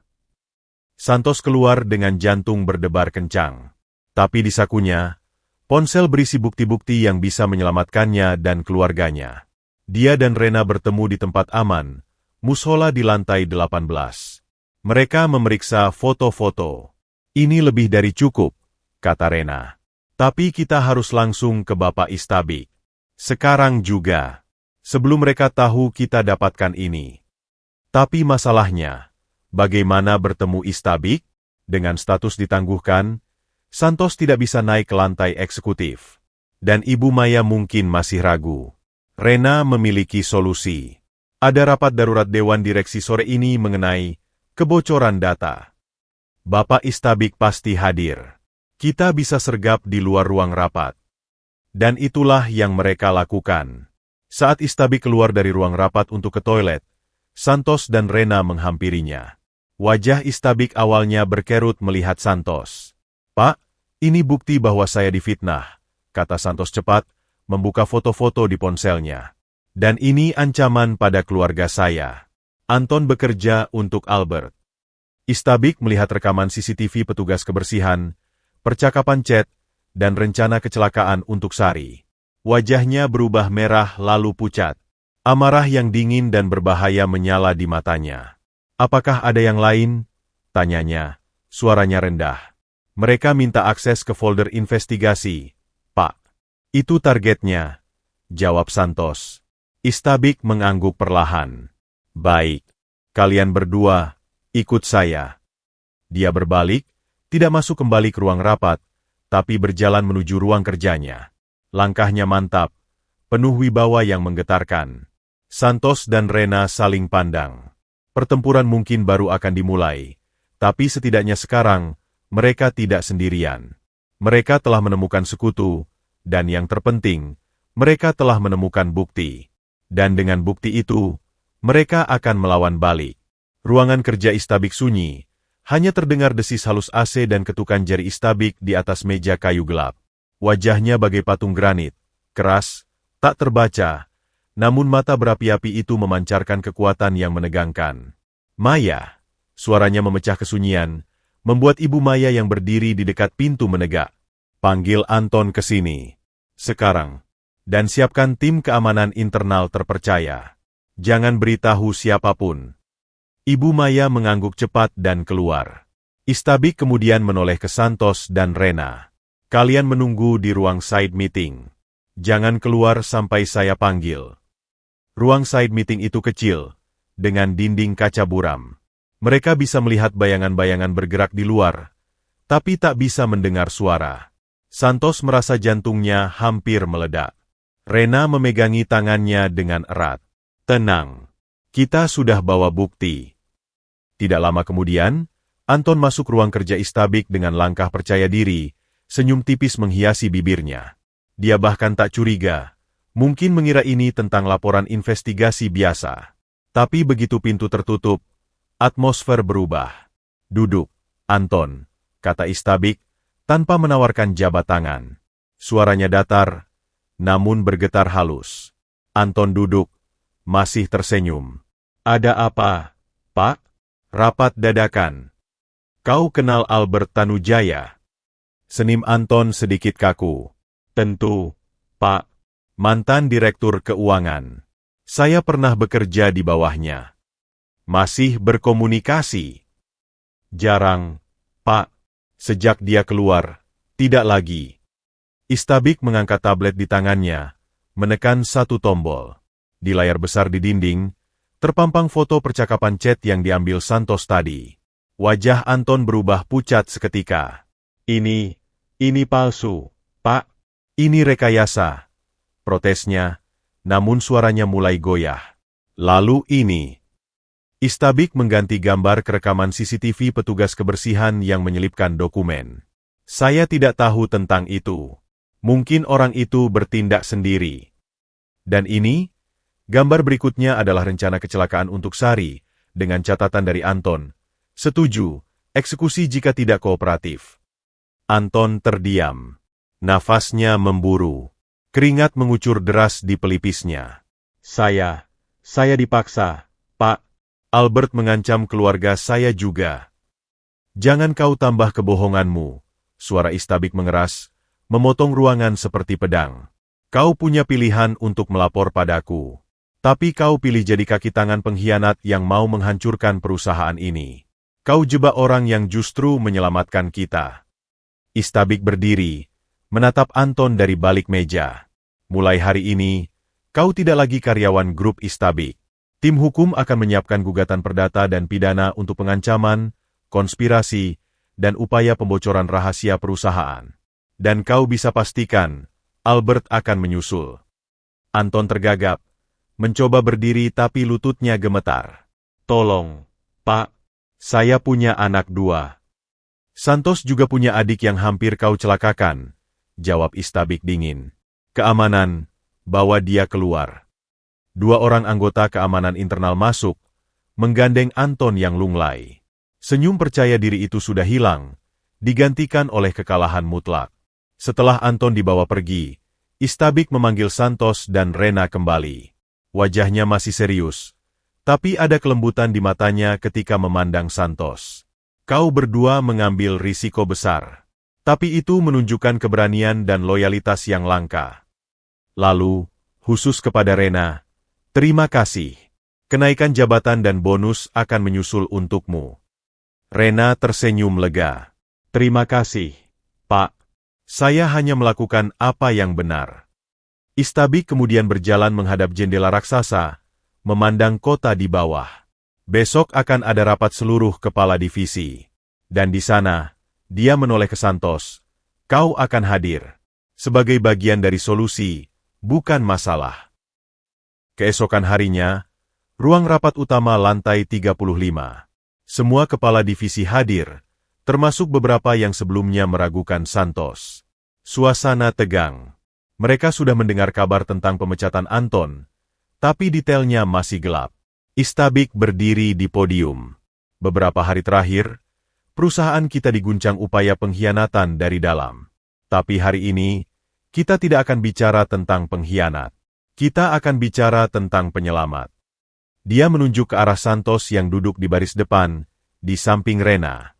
Santos, yang beberapa dari kalian pandang rendah karena latar belakangnya, adalah orang yang menemukan data kritis yang hilang dan mengembalikannya. Dan ketika difitnah dan dijebak, dia tidak lari atau membalas dengan kebencian. Dia, dengan bantuan Rena dari divisi pemasaran, membongkar konspirasi itu dengan cara yang cerdas dan berintegritas. Istabik memandang satu persatu ke arah audiens. Kita sering terjebak pada gelar, ijazah, dan penampilan. Tapi hari ini saya diingatkan, karakter adalah fondasi terkuat. Santos mengajarkan kita bahwa kejujuran dan keberanian itu lebih berharga daripada kecerdasan licik. Dia berjalan mendekati Santos, mengajaknya berdiri. Mulai hari ini, Santos tidak lagi staf khusus sementara. Dia akan menjadi asisten direktur utama dengan fokus pada operasi dan integritas perusahaan. Dan saya akan secara pribadi membimbingnya. Desis riuh rendah memenuhi ruangan. Beberapa wajah terlihat kaget. Beberapa lainnya tersenyum setuju. Tapi tak ada yang berani protes. Istabik kemudian mengumumkan langkah-langkah penguatan keamanan dan audit internal menyeluruh untuk membersihkan sisa-sisa pengaruh Albert. Perusahaan ini adalah keluarga besar. Dan keluarga melindungi anggotanya yang setia. Setelah rapat, banyak yang mendatangi Santos, berjabat tangan, memperkenalkan diri. Kali ini, tatapan mereka penuh hormat, bukan lagi sinis. Di penghujung hari, Istabik memanggil Santos ke ruangannya untuk terakhir kalimat hari itu. Keluargamu sudah aman. Albert sedang dalam proses hukum. Dia tidak akan mengancam siapapun lagi. Lalu, dengan nada lebih personal, kau punya masa depan cerah di sini, nak. Tapi ingat, kekuasaan dan posisi bisa mengubah orang. Jangan pernah lupa dari mana kau datang, dan prinsip apa yang membawamu ke sini. Santos mengangguk. Air mata berkaca-kaca. Saya tidak akan lupa, Pak. 6 bulan kemudian, kantor asisten direktur utama di lantai 34 tidak seluas milik Istabik, tapi cukup besar dengan pemandangan kota. Di meja kerjanya, ada foto ibunya yang sudah sehat dan adiknya yang sekarang berseragam SMA negeri favorit. Di sampingnya, dalam bingkai kaca sederhana, tersimpan flash disk hitam yang mengubah segalanya. Santos kini lebih percaya diri. Dia sudah mengambil kursus manajemen, belajar dari Istabik, dan bahkan membantu merancang program beasiswa untuk karyawan dari keluarga kurang mampu. Rena sekarang adalah manajer pemasaran, dan persahabatan mereka semakin erat.